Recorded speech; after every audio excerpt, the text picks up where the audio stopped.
Wabarakatuh nziseka kayire tutambula ne Sheikh Ahmad nkozesa kisunku kya kinywe n'embuuso omukisa byonna ebyakolwa ebyagala nkozesa kyoto kino kyoyita musetafiirwa nkozesa kisunku kya kinyonyi kino kisulagu n'embuuso omukisa buli muntu yenna ali e Bulaaya viza ziganye mpapula ziganye buli kyokola tekiyitamu era gwe tonna kyofuna ekino kyoto kyenkozesa kyoyita musetafiirwa n'osumululwa emikisa gyonna egyalima okusumululwa mwabalina ebizibu ebalemeddeho tofumbirwa jangu ewange wasika kakayire kusumuleko ebizibu byonna ebadde bikutawaanya sangwa ku namba eno 0754 oyo muzibu nnyo tamanyi His Excellency Kyagulanyi Robert Ssentamu ne weebuuza entegeera y'abantu naye n'osoberwa ababadde bakyalowooza mu ndowooza eyo bannakibiina ki National Unity Platform babagambye nti banuune ku vvu kubanga Kyagulanyi Robert Ssentamu gwe beegeraageranyaako bayinza okuba nga tebannabakubaako we bamutuuka. Musajja bw'oba onoonya tukwogereko otufunireko likes ne following tukkiriza bitufuneko naye tetugenda kukkiriza tusiriwalirako. Ekyokubiri kyusa ku mmere gy'olya, emmere gy'olya tekuza bwongo egeza matama. Lwaki ogeraageranya ebitafaanagana? Gwe omusajja eyava mu kyalo ewammwe gye baakuzaala n'oyita ne mu kibuga ekikulu ekya Uganda Kampala n'olinnya ennyo n'ogenda mu nsi gye walaga oba Dubai oba Qatar whatever yonna gy'oli naye n'oba ng'okyabeera mu mpaka z'akamyu n'enjovu ki ekisinga okuzitowa. Imagine nga bakusanga otadde akamyu n'enjovu ku minzaani nga bakubuuza oba y'okola ki nti ndi mu kupima kulaba kisinga buzito ku myaka gy'olina. Indi bannange si mmwe abatuuka ku lumbe ne mubuuza abagole ng'atolaba be basumisa embugo nga bakutte n'amafumu abasika. Olwo bw'onootuuka ku mbaga ng'obuuza nti abasika bali ludda wa ng'atolaba bambadde gawuni ne kadaali. Bannange ekisinga okunnuma nti munnange musiriwalira mu lulimi Luganda lumwogeramu ebyekisiru.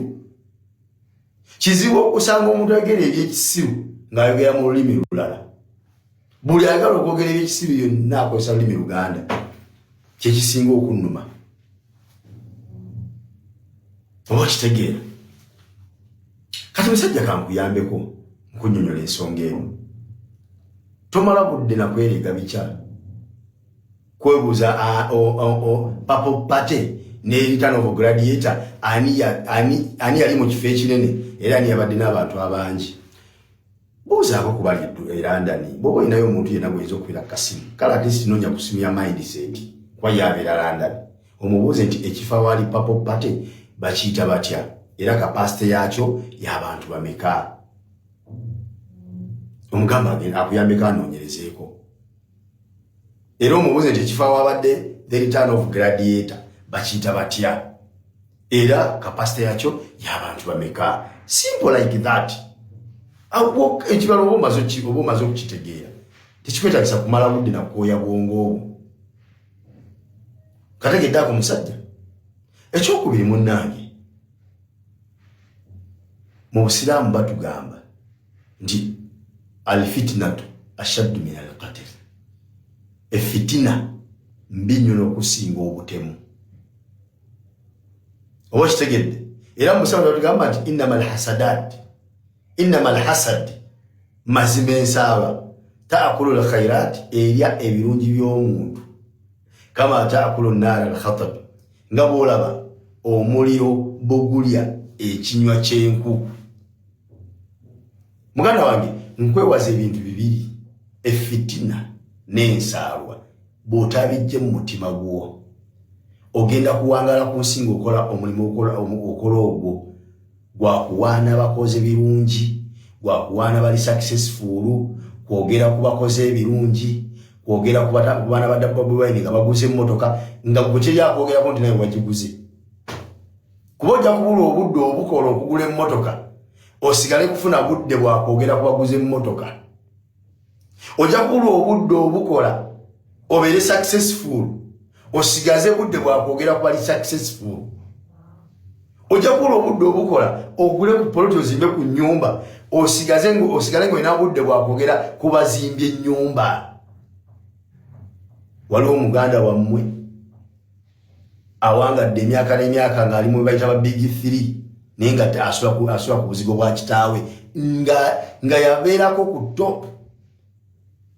banne ne bakola bye bakola ng'alinga ataliwo mu nsi ne bagula amataka ne bazimba zimansioni ne bagula zibiiki ne bakola biki nga ye ali ku buzigo bwa kitaawe gy'asitamye lwansonga eki fitina n'ansaalwa ate nakati yamulemeramu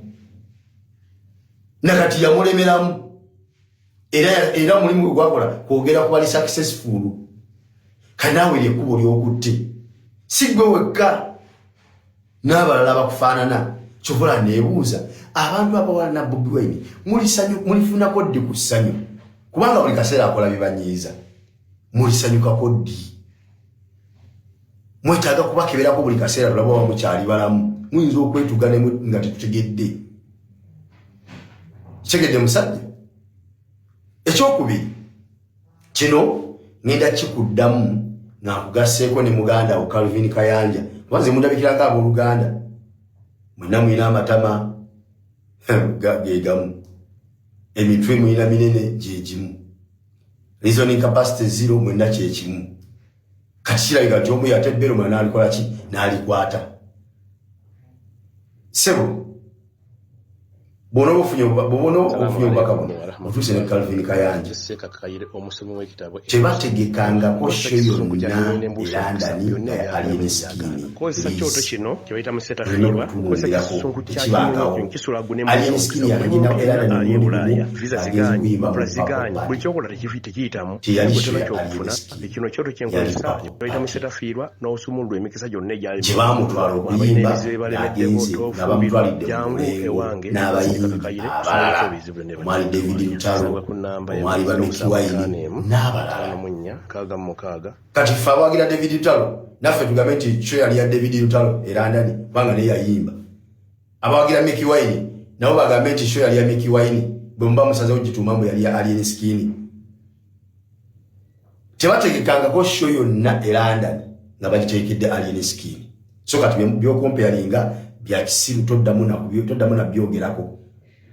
nga bwolaba omutegesi bwe yategese show nga ya Bobi Wine the Return of Gladiator tebateekangako show na London nga ya alien skin kizemu emirundi mingi kikuyamba okitegeera namulala abadde akirowooza nga bwolowooza addemu amagezi tekibangawo kati togeraageranya bitaliiwo togeraageranya bitabangawo linda bwe baliteeka show ya alien skin e London olijja n'obigeraageranya ne kati tekisoboka wakiri tekibangawo kategedde akokubiri kagenda wa muganda wo Calvin Kayanja bwe yawuliranga balanga show ya Bobi Wine omundi ogwasooka ne bagamba nti egenda kubeera mu Crystal Palace olw'okuba alina ttiimu y'omupiira gy'amanyi eri ebungereza gyebeta Crystal Palace ye yalowooza nti Bobi Wine agenda kuyimbira mu kisaawe kya Crystal Palace yesu akibadde akola nayisinzireza ekijiga yagambye mbu basooka kuteeka show egenda kubeera mu kisaawe kya Crystal Palace bafunikidde bagitutte mu luumu ye tamanyi nti Crystal Palace linnya lya kitundu nga bwezira okuwulira Nateete olinaga Nateete FC kyekitegeeza nti Nateete ttiimu ya mupiira kyalo